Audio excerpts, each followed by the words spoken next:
So next, I take immense privilege in introducing our next speaker, Dr. Archisman sir, someone whom I'm a big fan of. So Dr. Archisman sir has completed his MBBS from SEB Medical College, Cuttack, and MD in Community Medicine from Banaras Hindu University, Varanasi. He's an epidemiologist and a social scientist, and he has expertise in designing and managing multi-partner networks and multi-site epidemiological research projects and in grantmanship, and has rich experience of working in focused research and policy translation environments. He has been intensely involved in several research projects that have translated into national policies, like the Government of India SOP for Management of COVID-19 in Rural and Peri-urban India, RBSK, PSBI guidelines, etc. He is the director of Grid Council as well. With this very brief intro, I'd like to welcome Dr. Archisman sir to talk on healthcare in metaverse. Over to you, sir. Thank you, Dr. Venkatesh. I'm immensely honored to be a part of this initiative from the Indian Medical Association, JDN, Junior Doctors Network, I guess that's the full form, right? Tamil Nadu branch. Yes. And of course, Hedal Health Data Lab. I take this as an opportunity to share whatever I could understand and envision about metaverse, healthcare in metaverse at the moment. It's an evolving topic. So thank you so much, Venkatesh, for giving me this platform. My regards to all the audience here. I do not have the opportunity of interacting with you directly. Some of you may be quite initiated into metaverse and tech stuff. Some of you may be naive. So if my presentation or whatever I talk goes a bit like in between, please pardon me for not meeting your expectations or maybe sounding a bit jargony at times. So with that, I'd like to share my screen. I have a brief PPT. Venkatesh, can I do that? Please, sir, please do. Is it visible? Yes, sir. Perfect. Okay, so I would not take much time. So I'm timing myself. I have 10 minutes or 15 minutes. How much time? 15 to 20 minutes should be fine. Let's say 15 minutes. Right. So the topic is healthcare in the metaverse. And this is quite sort of a fantasy, because I remember I had a notepad when I was in class 1. So that notepad had a cover page. It had a colored cover page. And there was a cartoon, like a man with a watch, and he was talking into his watch. So there was a small photograph of another man on the other side, and that watch had that photograph, and this man was talking to him. That was the time when we had a black and white TV at home, and we had just Doordarshan, and it could catch my imagination, and it has been so strong that I remember till date. But over these years, am I stuck? Yeah, okay. So over these decades, technology has made immense progress. And now we are like, of course, talking on the phone. We have smartphones and we can do video calls. We can share files easily. And things have almost disruptively transformed. So they have changed. And when we look at technology, and as I grew up through the 80s, 90s, and then the early 2000s, I could see that the amplification with which technology has been evolving, has been changing, has been self-reinforcing. So one format of technology came up in the form of mobile telephony. The other one was internet, and then mobile telephones and internet became best buddies, and then the magic happened. We got the banking system into the phones, and so many things now happening. Technology is building upon like one layer, and then another layer, and then another. I also grew up to Orkut, and of course Yahoo groups, MSN networks.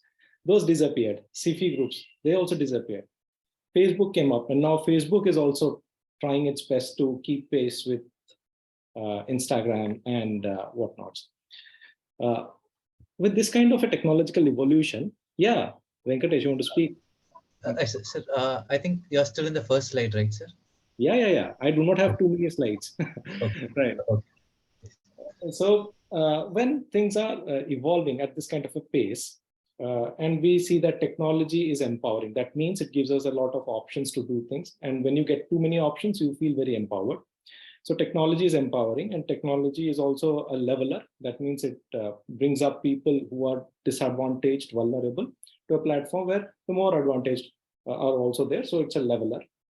When we look at technology from that kind of a view, and especially I was listening to the previous speaker who was talking about social entrepreneurship and those things, that means we are trying to safeguard the most vulnerable in the community with a philanthropic attitude.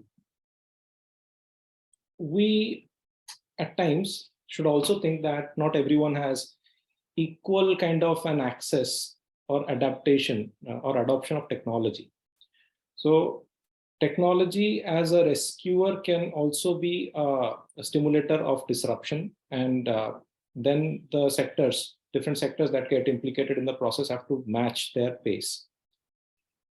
Of course, technology in space science is much evolved. In defense, it's much evolved. How does healthcare keep up with that pace?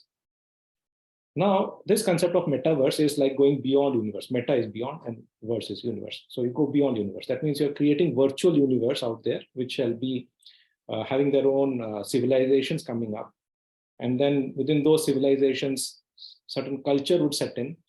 And how does medicine, and especially the practice of medicine, which is a social phenomenon, match up to that kind of an upcoming civilization and expectation of doctor-patient relationships?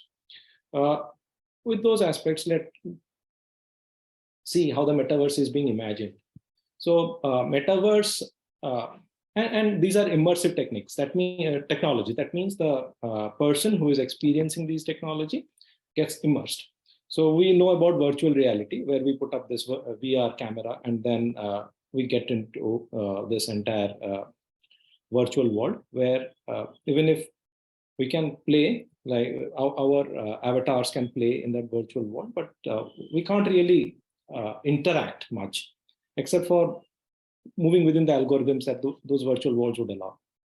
Then we have the augmented reality, where we have like certain articles embedded into the real world. So that means if we have seen the Lenskart ad, where we can try different lenses on ourselves and feel how it looks on us, like augmented reality. Metaverse is much evolved beyond that. So in metaverse, I can have my avatar, so you can see, say this person presenting here is me, and this person is Venkatesh, and here it's you. I do not know your name yet. So we are all talking and we are presenting and we can interact. And if you move your hand, then here your avatar's hand also goes up or down. You can interact in very real ways. Those are going beyond games. These are serious business meetings happening here. But there is a lot of social interaction that would also happen. So people can meet with their friends, go around malls, do their own shopping. They can try clothes and take opinions from their friends and pay. So there has to be a currency system also building into it. That means our time zones and our universe, our perception of universe is all likely to get warped. It's definitely going to be a very globalized culture that way. And we all need to learn how to interact sensibly in that kind of a metaverse. In healthcare, we are proposing that, okay, things will be great. We can imagine what kind of surgery we could do, like doctors from different parts of the world could come together in this metaverse as avatars, and then look at things very intently, brainstorm and do, or even collaborate to do surgeries.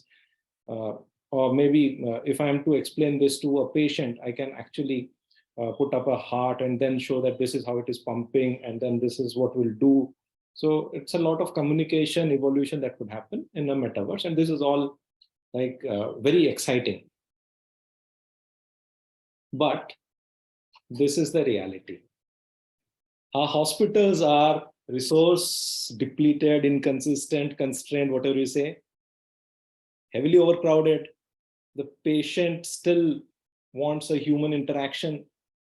And in this kind of a setup, how do we, like we can always cherish having a metaverse and a healthcare system within it, but can this be available to this kind of a population? And this population is having high infant mortality, high maternal mortality, infectious diseases, cancers, and maybe mental health issues also, real world problems that would move the sustainable development goals. Can a virtual interaction on the metaverse really solve these real world problems? Can there be real impact? And especially when we look at our own people who help us in our daily chores, like our maid, our driver, our cook, what kind of phones do they use? Are they adept at using? Are they even, can they read and write? If not, they're using feature phones majorly. If they're using a smartphone, what kind of bandwidth does that phone support? Are we really solving a problem for them? If we are not solving a problem for them, and if they have access issues when it comes to having care from these kind of hospitals, like this is a typical government hospital, the most vulnerable segment faces immense challenge getting any proper care from this kind of hospital. The more powerful citizen possibly has a way through, but the most deprived one still faces challenge. Now imagine getting into the metaverse. Of course, the person who has access to high technology is well-read, well-aware, will be able to consult someone in the best hospitals. But can this kind of a clientele make the most out of metaverse? If not, then is the health inequity going to expand? Are there chances that there will be disruption, disruption, of course, but then the real world things would not change much. It's only the top pyramid, top of the pyramid, that gets some kind of solution benefit, but the bottom most is still deprived. Welcome to this talk, and I shall be talking about design, delivery, and research components of metaverse. Quickly, I understand that I have just 5-6 minutes more to go, but I'll be crisp here. Let's highlight these things. Let's talk about the design of a metaverse, like healthcare systems in a metaverse. What kind of hardware are we going to use, and at what cost? Countries which are struggling with getting syringes for vaccines, can they really afford hardware? And especially when technology is so rapidly evolving, what is the window of a break-even business strategy here? That means if you remember the initial phones that we bought, feature phones, in no time, the black and white screen turned into a colored screen. The black and white phones were outdated, sort of. The colored phones, again, they turned into from the Nokia type of platform to Android and then iOS. So the hardware constantly changed. The same thing has happened with the computers also. Moving from the desktops, the monitors changed, the CPUs changed. I think the mouse has remained largely the same, but then even the mouse and the keyboard, their styles have also changed. The Bluetooth thing has come up. So there's a lot of hardware investment that would be needed. And how do we do it frugally? So there is a need for a frugal innovation if you want to scale metaverse, because metaverse it's a universe, right? So it has to have that potential for scalability. It should operate at scale. But the hardware has to support that kind of a scale. And beyond the hardware, there also has to be a software to support it. That means we know that Facebook was rechristened as Meta. That shows that they're very serious about metaverse. And Oculus, I think Oculus is the camera, right? The technology that it brought in. It's good that it works on the Facebook thing. Can it get integrated with Microsoft Teams? That's yet another world. Can it get integrated with Zoom meetings? Can it operate across Windows and iOS platforms and other platforms? So a lot of business units have to come together, join hands to make this universe happen, right? Interoperability and then ease of use. That means someone who's using an Android phone finds it difficult to go to iOS, right? Apple. So how does one interoperate with ease? And then the features, that means there has to be real-time synchronicity. When we talk about collaboration where people in different parts of the world come together and do things together, then it has to be real-time. What about the internet bandwidth? What about the safety? Safety means cultural. I'm not talking about cultural shock, but I'm also talking about abuse, because regulations are not yet very firm in that kind of a universe. And international laws have to be operational there. Domestic laws may or may not work. So what kind of safety and impersonation could also be there. Data protection issues could be there.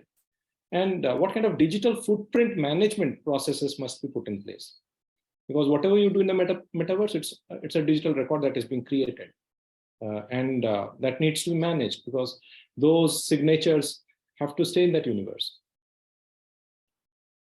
And delivery. Delivery means, when it comes to delivery, what is the capacity of the provider to adapt this kind of technology and do well? So for example, if I had to create an avatar at the moment and then learn how to move that avatar through different rooms, it would take me some time, and forget about very nuanced interactions with the patient. So what kind of provider training has to be there? And then that training has to go to not just clinicians, but the allied paramedics as well. And also to the end user, the patient has to learn. And the intermediaries, that means the pharmacists or even the providers, the tech providers, they also should understand that things have to be encrypted, protected, and seamless.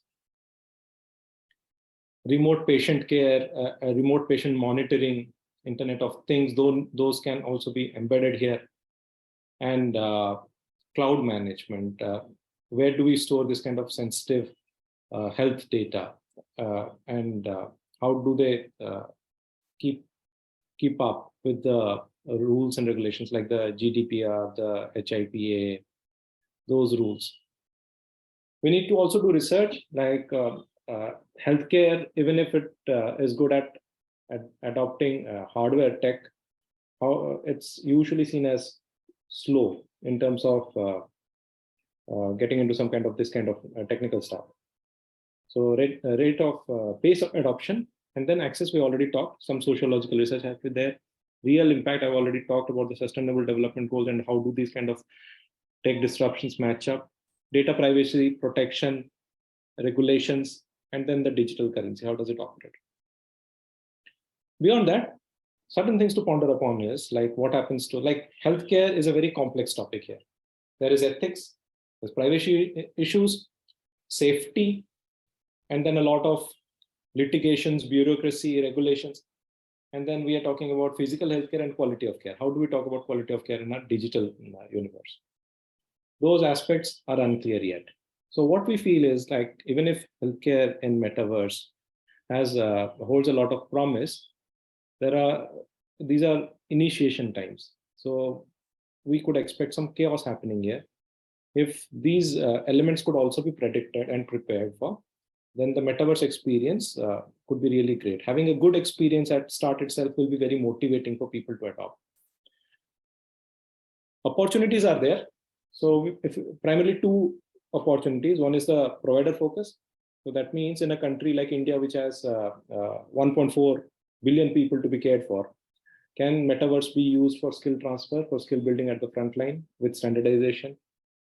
WHO did it with the Oculus thing for PPE use in healthcare professions. So during the pandemic, healthcare professionals needed to learn how to donning and doffing of PPEs. So that was done by WHO using a Oculus virtual reality experience. Now, digital therapeutics, telemedicine, it's been seen that remote patient consultations, especially with conditions like anxiety, ADHD, those can be helped up. And then patient can twin themselves. So that means I'm a patient and I need to undergo a bad surgery, difficult one, experimental surgery. So if I twin myself and the doctor performs, then we can predict what kind of adverse outcomes or difficulties could arise, and then we can prepare accordingly. Electronic health records, those are those could be some of the beauty of healthcare in such a metaverse. Now, the retail place is also interesting. Healthcare is a lot of retail business, drugs, equipment, and those interactions have to be regulated. And without, like, even if it sounds a bit mundane or profiteering, but then this is the reality that unless a business is viable, it won't sustain. So product and device commerce has to operate in that kind of ecosystem. So that was all I had. We can discuss this if there are any questions. Venkatesh, I hope I didn't disappoint you and the audience with my content and timing. Thank you so much for your patience. Thank you, sir. Thank you so much, sir, for giving us a fantastic perspective about metaverse. To say in your own words, you have stimulated all of us to go to jump into the next orbit. So, thank, thank you, sir. Thanks a lot.